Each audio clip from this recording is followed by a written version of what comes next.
ভারতে ঢুকে পড়েছে ৯০০ জন কুকি যোদ্ধা, যাদের সবাই যুদ্ধে সিদ্ধহস্ত। জঙ্গলের বন্ধুর পথ মারিয়ে প্রতিপক্ষকে ঘায়েল করতে সক্ষম এসব যোদ্ধাদের সবাই অত্যাধুনিক অস্ত্রে সজ্জিত। সামরিক প্রশিক্ষণপ্রাপ্ত কুকি যোদ্ধাদের হাতে ড্রোন ভিত্তিক বোমা থেকে শুরু করে রয়েছে মরণঘাতী ক্ষেপণাস্ত্র।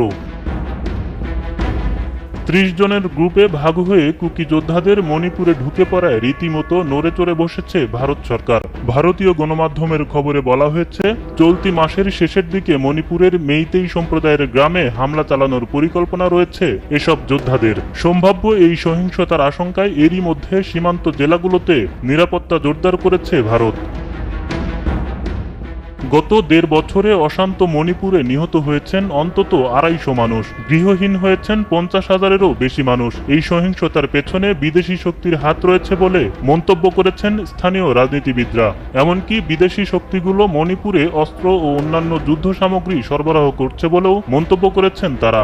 ভারত সরকারের নিরাপত্তা বিষয়ক উপদেষ্টা কুলদীপ সিংও মণিপুরে ৯০০ জন কুকি যোদ্ধার প্রবেশ করার তথ্য জনসম্মুখে নিশ্চিত করেছেন।